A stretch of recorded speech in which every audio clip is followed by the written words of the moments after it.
Oke, kita mulai. Jadi saya sering banget ditanya, rumah bagus beli atau sewa? Gitu ya, rumah bagus beli atau sewa? Ini pertanyaan ini menarik. Kenapa? Karena gini, karena biasanya pertanyaan ini tuh muncul karena adanya anggapan di mindset mindset kita orang Indonesia bahwa kalau lu mau tinggal di dunia ini, lu harus punya rumah gitu ya, lu harus punya rumah. Dan ini ada ada ada kata-kata bagus dari teman saya namanya Alvarez. Dia bilang begini, itu kan kalau mungkin dari kecil Anda pernah waktu SD Anda pernah diajarin lagu Indonesia Tanah Air Beta gitu ya.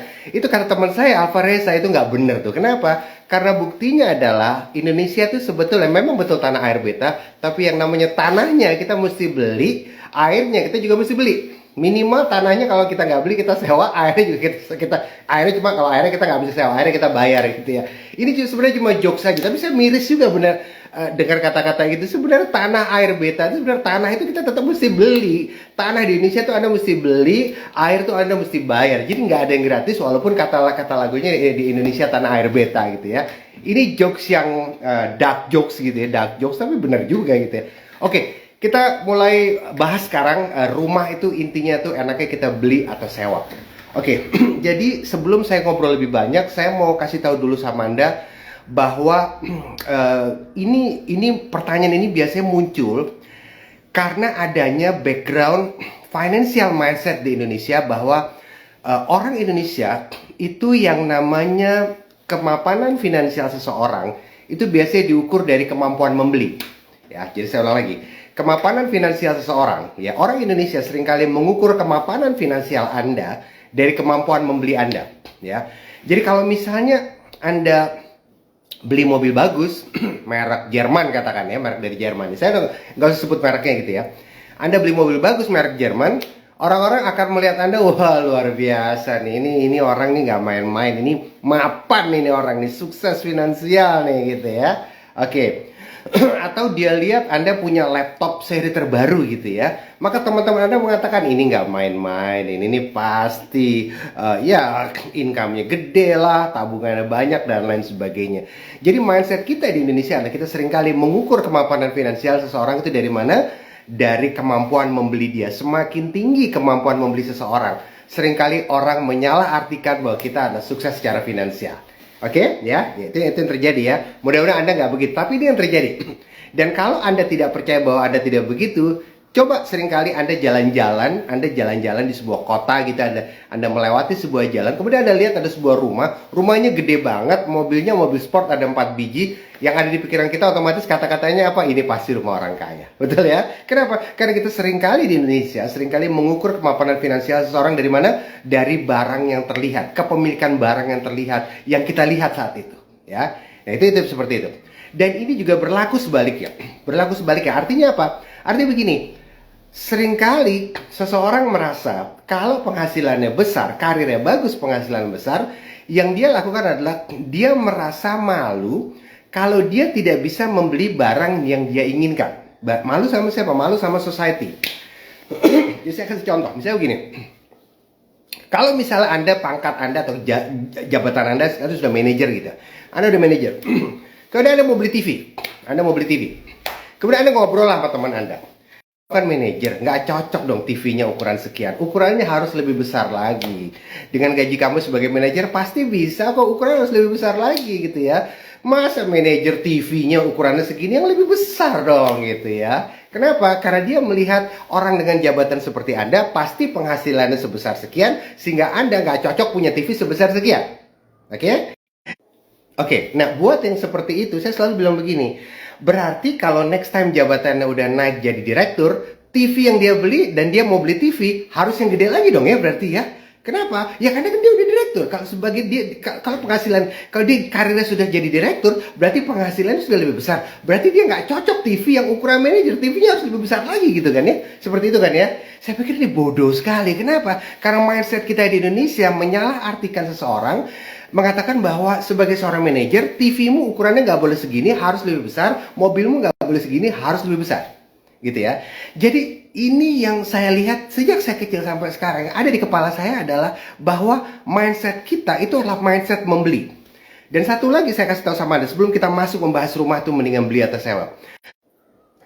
Kita terlalu banyak membeli dalam hidup. Kita terlalu banyak membeli, ya. Saya kasih Anda contoh. Katakan Anda umur 20, Anda bekerja pertama kali Anda kerja pertama kali, Anda masih tinggal sama orang tua.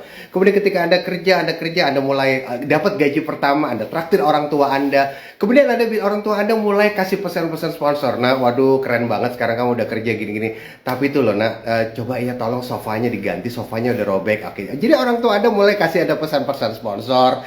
TV-nya gantian, TV udah mulai bla bla bla bla bla. Akhirnya apa? Sofa Anda upgrade, TV Anda upgrade, dan seterusnya. Oke? Kemudian setelah beberapa bulan orang tua Anda bilang, nah kayaknya kamu perlu motor deh. Kenapa? Karena jaraknya kan lumayan capek-capek loh kamu naik angkutan umum. Akhirnya Anda belilah motor. Kemudian ketika jabatan Anda meningkat, 1-2 tahun kemudian penghasilan Anda meningkat, jabatan Anda meningkat, orang tua mulai bilang apa? Nah jangan motor melulu deh, gantilah dengan mobil. Mobil itu lebih enak. Sehingga ketika kamu menempuh perjalanan dari rumah ke tempat kerja yang 7 kilo itu, lebih enak pakai mobil. Lo jabatanmu udah lebih tinggi kan? Akhirnya apa? Anda beli mobil. Kemudian apa yang terjadi? Lama-lama setelah berapa tahun, motor Anda di-upgrade, mobil Anda di-upgrade, sofa Anda di-upgrade, dan seterusnya. Dan akhir yang terjadi adalah selama bertahun-tahun yang kita lakukan hanya membeli. Orang Indonesia itu senang sekali membeli. Mindset kita adalah mindset membeli, mindset punya aset dan barang konsumtif. Oke? Nah, sebelum saya masuk ke sini, saya mau ingatkan sama Anda bahwa orang Indonesia, mindset kita dari kecil, kita ditanamkan mindset membeli dan punya aset serta barang konsumtif. Oke? Dan biasanya makin tinggi kemampuan finansial seseorang, makin banyak kita membeli. Itu pasti. Dan biasanya makin tinggi karir dan penghasilan Anda, biasanya semakin Anda merasa malu kalau tidak bisa membeli barang yang Anda inginkan, ya. Karir seperti kamu masa nggak mau beli TV yang bagus banget, yang teater style kayak gitu? Kamu bisa lah pasti. Akhirnya, dan itu terus menerus terjadi. Dan selama 35 tahun, dari umur 20 sampai umur 55, yang kita lakukan hanya membeli. Ujung-ujungnya apa? Di umur 55 tahun kita berakhir dengan rumah besar, barang yang bagus-bagus, dan lain sebagainya. Tapi kita nggak punya tabungan dan investasi. Karena semua hidup kita didedikasikan untuk membeli, dan tidak ada satu bulan yang terlewat tanpa membeli. Nah, oke. Nah sekarang saya sudah kasih tahu sama Anda seperti apa mindset yang ada di kita di Indonesia. Nah sekarang mari kita bahas rumah beli atau sewa. Oke, ini dia. Sebelum kita bahas rumah beli atau sewa, ya saya mau lihat ini yang masuk. Oke, iya. Oke, lifestyle pun meningkat, betul. Oh ya, saya kasih tahu sama Anda. Kalau lifestyle Anda terus meningkat, dari tahun ke tahun lifestyle Anda terus meningkat, hanya gara-gara karir dan penghasilan Anda meningkat, tapi lifestyle Anda terus meningkat, biasanya makin sulit Anda mempersiapkan pensiun. Anda tahu kenapa? Karena biasanya ketika Anda pensiun nanti umur 56 misalnya ada karyawan, kemudian Anda pensiun umur 56, biasanya orang akan pensiun mengikuti gaya hidup tahun terakhir dia bekerja. Jadi kalau Anda katakan Anda karyawan, Anda pensiun umur 55, katakan Anda pensiun umur 56 gitu ya, maka biasanya kita akan mengikuti gaya hidup pada saat umur 54 atau 55. Jadi sekarang bayangkan kalau dari sekarang Anda terus menaikkan gaya hidup Anda hanya gara-gara karir dan penghasilan Anda meningkat, maka biasanya akan makin sulit Anda menyiapkan pensiun, karena biasanya pensiun Anda akan makin mahal. Kenapa makin mahal? Karena Anda naikin terus gaya hidupnya. Oke, sekali lagi kita sudah inilah materi pertama pada malam hari ini. Di Indonesia mindset kita adalah mindset membeli, punya aset, barang konsumtif dan lain sebagainya. Oke, nah sekarang kita akan bahas aset, rumah, beli atau sewa. Oke, ini dia. Saya akan sampaikan pendapat saya, dan pendapat saya ini betul-betul opini profesional saya dari pengalaman saya bekerja sebagai seorang perencana keuangan. Ya, dan saya tahu pendapat saya ini mungkin tidak disukai oleh beberapa orang, ya. Kalau saya bilang beli lebih oke, orang yang sewa nggak suka. Kalau saya bilang sewa lebih oke, orang yang beli nggak suka. Tapi sekali lagi saya tidak memihak kemanapun. Saya betul-betul pendapat profesional saya seperti apa. Oke, mari kita mulai. Kalau saya ditanya mana lebih baik, rumah beli atau sewa, saya akan bilang bahwa lebih baik dari ukuran apa dulu. Ya, maksudnya lebih baik itu apa dulu? Lebih baik itu apa dulu? Tapi kalau dia tanya ke saya, dan dia tahu bahwa saya orang keuangan, maka asumsinya adalah mana yang lebih baik secara keuangan. Betul? Kenapa? Karena dia tahu profesi saya bekerja sebagai perencana keuangan. Jadi kalau orang tanya ke saya, mana lebih baik rumah itu beli atau sewa, berarti asumsinya dia meminta saya menjawab berdasarkan basic keuangan. Betul? Oke. Nah, untuk menjawab pertanyaan itu saya selalu tanya balik. Mana lebih murah dan efisien untuk keuangan? Anda jadi jomblo atau punya pacar? Silahkan dijawab di chat. Mana lebih murah? Yang saya katakan lebih murah. Mana lebih murah dan efisien dari segi keuangan? Anda jadi jomblo atau punya pacar?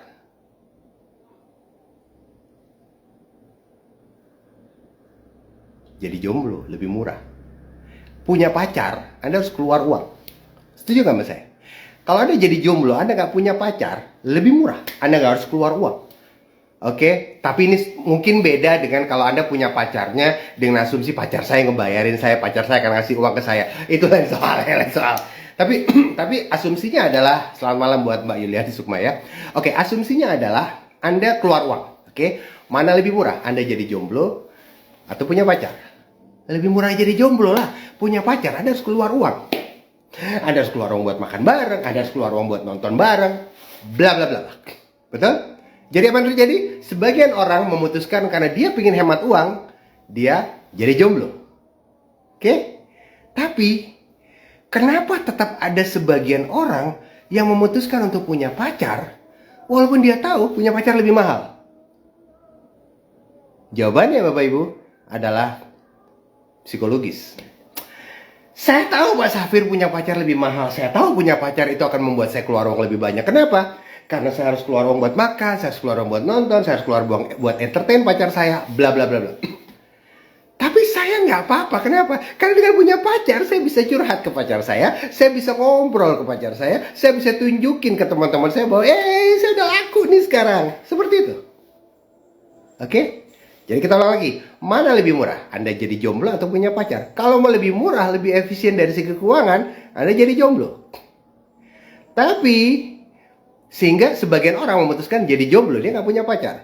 Tapi sebagian orang, kalau pacaran, dia tahu pacaran lebih mahal, tapi pertimbangannya udah bukan murah-murahan lagi.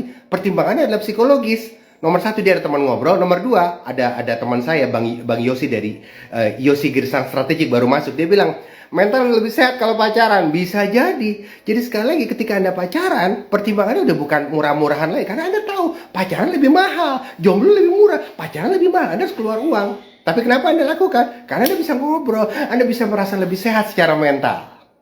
Pertanyaannya, kalau gitu yang punya pacar salah dong. Kenapa? Karena mereka jadi boros. Jawabannya, saya nggak nyalahin. Saya cuma bilang, mana yang lebih murah? Kalau lebih murah, ya jadi jomblo.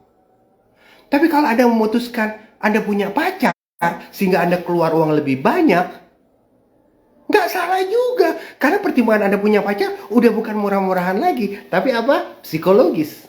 Anda nangkep maksud saya? Nangkep maksud saya? Nangkep maksud saya? Pertanyaan apakah salah? Nggak salah. Cuma yang satu memutuskan lebih efisien secara keuangan, yang satu memutuskan psikologisnya. Nggak ada yang salah. It's okay, nggak ada yang salah. Nah sekarang, mari kita meningkat. Sebab meningkat. Apalagi tadi kata teman saya Erwin bilang, kalau nemuin pacar yang sevibrasi, bisa nyambung, sama-sama bertumbuh. Ini kayaknya dia curhat nih Bung Erwin nih. Iya benar juga. Kadang-kadang kita ketemu pacar yang bukannya bikin kita berkembang, tapi malah bikin kita tambah turun ke bawah. Tapi itu udah curhat ya. Sekali lagi, mana lebih murah? Jadi jomblo atau punya pacar? Jadi jomblo lebih murah. Sebagian orang memutuskan jadi jomblo. Tapi kenapa sebagian orang memutuskan untuk tetap punya pacar walaupun lebih mahal? Kenapa? Alasannya psikologis. Apakah dia salah? Tidak salah. Nggak salah. Sekarang mari kita meningkat. Sekarang kita misalkan Anda punya pacar. Oke? Satu lagi, kenapa kadang-kadang Anda punya pacar? Habis malu Pak saya kalau kelihatan jomblo. Psikologis kan, betul nggak? Betul nggak? Betul. Oke, sekarang Anda punya pacar. Pertanyaan meningkat. Anda udah pacaran lama sama dia. Anda udah pacaran lama sama dia, pertanyaan meningkat. Anda mending tetap pacaran terus atau nikah aja? Mana lebih murah? Karena saya orang keuangan, saya ditanya, mana lebih baik? Pacaran terus atau nikah? Karena seorang keuangan saya ditanya, berarti asumsi saya adalah saya ditanya berdasarkan mana yang lebih murah dan efisien secara keuangan. Betul kan? Anda tetap pacaran atau nikah? Ini jawaban saya. Kalau saya ditanya mana yang lebih murah dan efisien secara keuangan, ini jawaban saya. Anda tetap pacaran. Pacaran lebih murah, nikah lebih mahal. Anda tahu nikah lebih mahal di mana? Ada bayar biaya pernikahan, ada bayar gedung, ada bayar makanan ngundang orang. Terus pas hidup bareng, Anda harus beli sofa, bla bla bla bla bla. Nikah lebih mahal.